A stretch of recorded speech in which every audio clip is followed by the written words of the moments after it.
আসসালামু আলাইকুম ওয়া রাহমাতুল্লাহ। সবাইকে মধ্যরাতের শুভেচ্ছা। কেমন আছেন সবাই? আলহামদুলিল্লাহ।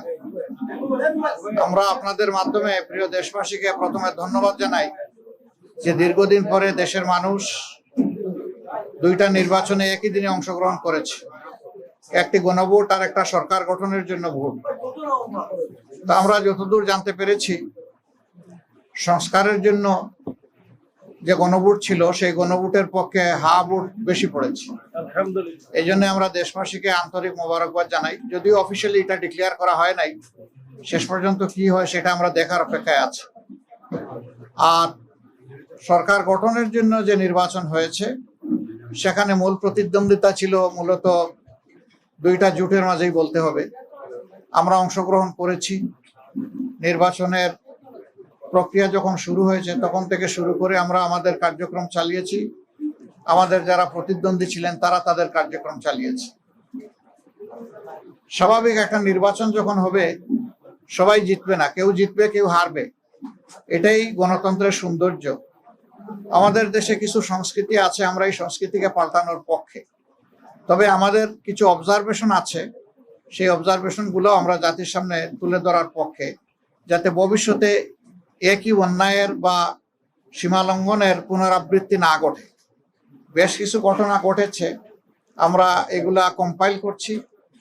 আমরা আমাদের পরিসরে আবার বসবো। আজকে তো এই পরিসরে আমাদের বিস্তারিত আলোচনার সুযোগ ছিল না, কারণ এখন পর্যন্ত বেশ কিছু আসনে আমাদের জানা মতো আমরা এগিয়ে আছি এবং গণনাও কমপ্লিট। কিন্তু স্থানীয়ভাবে যারা রিটার্নিং অফিসার আছেন তারা ঘোষণা দিচ্ছেন না, ঝুলিয়ে রেখেছেন। তা আমরা বুঝতে পারছি না এটা কেন।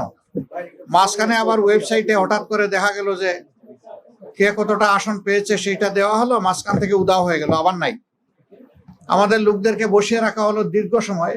এই একটু আগে ওনারা একদম প্রথম পর্যায়ে 10টা 12টা কেন্দ্রের যে ফলাফল সেগুলা ঘোষণা করা শুরু করেছে, সেটা আবার বেসরকারি।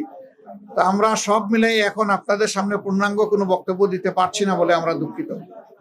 আমরা দিব ইনশাল্লাহ। আমরা আবার বসবো, আমাদের মধ্যে আমরা এগুলা নিয়ে বিশ্লেষণ করব। আমাদেরও কোনো ত্রুটি ঘাটতি থাকে সেটাও আমরা দেখব। আবার যদি সামগ্রিক কোনো বড় ত্রুটি ঘাটতি হয় তাকে সেটাও আমরা আনবো। আমরা আগেই বলেছি ছোটখাটো কোনো বিষয় নিয়ে আমরা টানাটানি করবো না, এবং পুরানা রাজনীতির সংস্কৃতিতে আমরা ফিরে যেতে চাই না। আমরা ইতিবাচক ধারার রাজনীতি করতে চাই। রাজনীতি যদি দেশের মানুষের জন্য হয় তাহলে যারা রাজনীতি করবেন তাদেরকে এই কথা মেনে নিতে হবে যে পাশ করার গ্যারান্টি নিয়ে কোনো নির্বাচনও হয় না, কোনো রাজনীতি হয় না।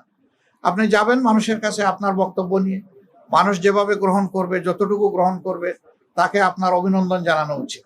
আমরা দেশবাসীকে যতটুকুই তারা আমাদেরকে সহযোগিতা করেছেন এর জন্য আমরা গভীর কৃতজ্ঞতা এবং অভিনন্দন জানাই। আর আমরা আশা করছি যে খুব দ্রুতই সরকার তার অফিসিয়াল রেজাল্ট পাবলিশ করার সাথে সাথে আমরা আবার আপনাদেরকে কষ্ট দেব। তখন আমরা আমাদের চূড়ান্ত দৃষ্টিভঙ্গি জাতিকেও জানিয়ে দিব, আপনাদেরকেও জানিয়ে দিব। তবে আপনারা আশ্বস্ত থাকতে পারেন যে আমাদের দৃষ্টিভঙ্গি হবে ইতিবাচক ধারার রাজনীতি, কল্যাণ ধারার রাজনীতি, মানুষের জন্য রাজনীতি, দলের জন্য রাজনীতি নয়। আমরা বিরোধিতার জন্য বিরোধিতা, ওই রাজনীতি আমরা করব না। আমরা কোরআনের একটা মূলনীতি আছে, তাওয়ানু আলাল বিররি ওয়াত তাকওয়া ওয়ালা তাওয়ানু আলাল ইসমি ওয়াল উদওয়ান, যে তোমরা ভালো কাজে সহযোগিতা করো, আর কাজটা যদি মন্দ হয়, অকল্যাণকর হয়, তাহলে তোমরা তার বিরোধিতা করো অথবা তোমরা সহযোগিতা থেকে বিরত থাকো। আমাদের মূলনীতি মূলত ওটাই হবে, ভালো কাজে সহযোগিতা থাকবে, মন্দ কাজ যেটা সেটা স্বাভাবিকভাবেই জনগণের অধিকার রক্ষার জন্য আমাদেরকে কথা বলতে হবে। আর আমরা আশা করছি যে বিস্তারিত খুঁটিনাটি বিষয়গুলো আমরা কালকের মধ্যে বা পরশু দিনের মধ্যে হয়তো বা পেয়ে যাব। এ সময়ের ভিতরে সরকারও আশ্বস্ত, নির্বাচন কমিশন আশ্বস্ত করেছে যে তারা 13 তারিখের ভিতরে রেজাল্ট দিবেন। আমরা সেটা দেখার অপেক্ষায় আছি, তারা দেন কিনা। যদি দিয়ে থাকেন ভালো, না দিয়ে থাকলে আমরা সঙ্গত সীমা পর্যন্ত অপেক্ষা করব। কিন্তু এই যে কিছু আসনে ইঁদুর বিড়াল খেলা, এমনকি ঢাকা 8 আসন এখনো ঝুলে থাকবে কেন, সেখানে কি হচ্ছে এটা আপনারা সাংবাদিকরা জানেন।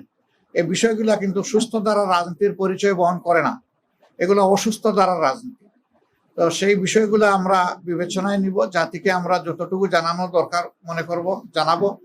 যাতে ভবিষ্যতে একই মন্দ কাজের চর্চা অথবা ধারাবাহিকতা না থাকে।